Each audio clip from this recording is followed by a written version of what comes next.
po ang ating mga ingredients. The first one is 4 na itlog. So, ilalagay natin dito sa bowl.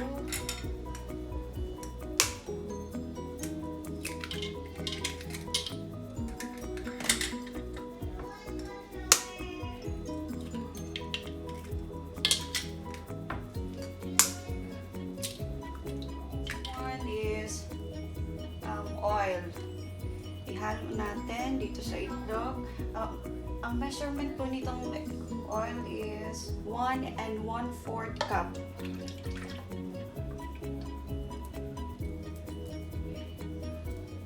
Next one is 2 tablespoons of vanilla.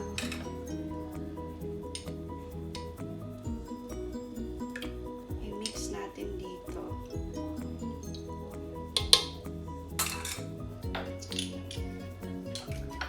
Then we will beat it all together.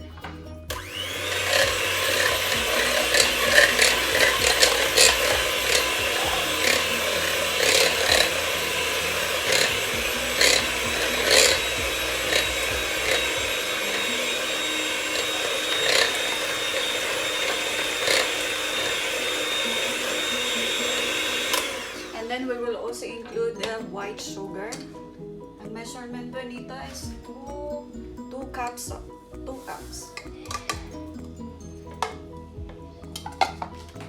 Okay, we will beat it together again.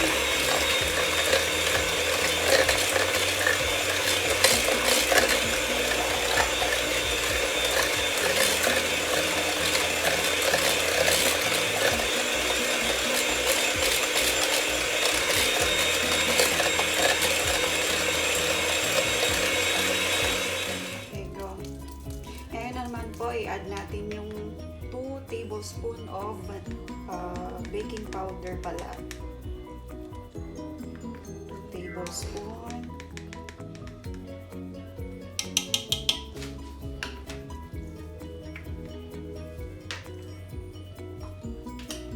Next one is 2 tablespoons of baking soda.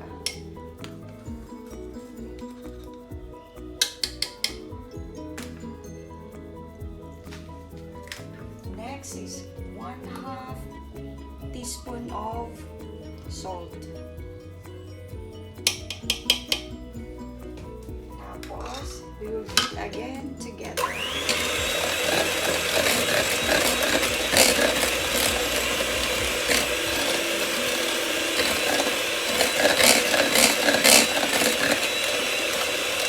Tignan natin yung carrots. Ang measurement po is 3 cups of carrots.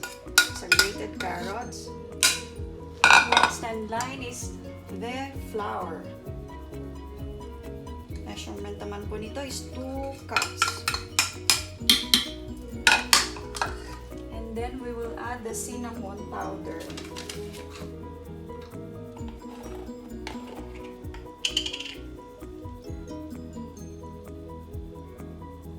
2 tablespoons of this.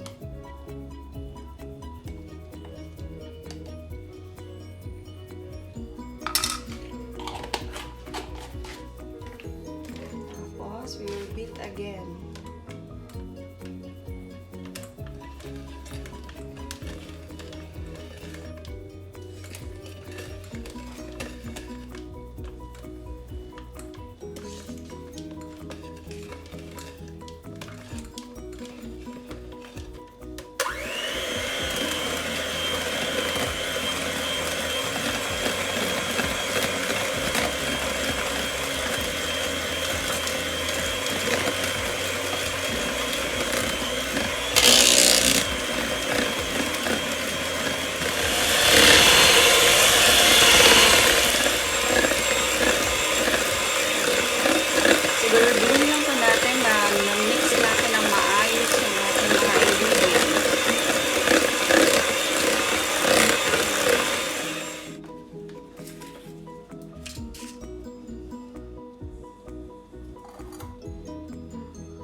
cheese on top para po to enhance the taste.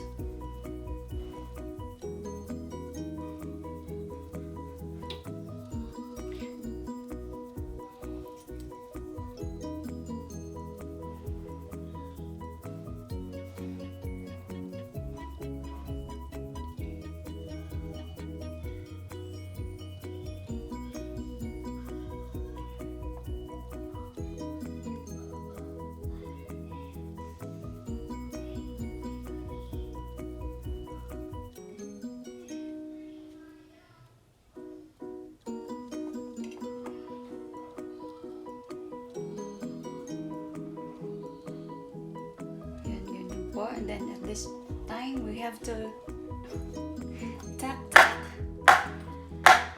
so that our mixture will be intact inside.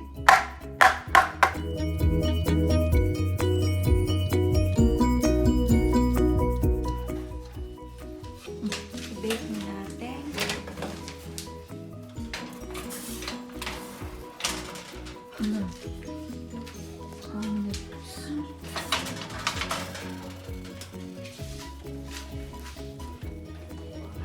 Carrot cupcake.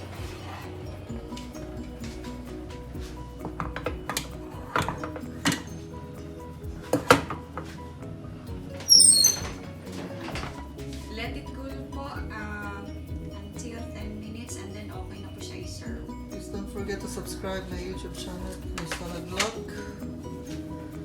Thanks for watching.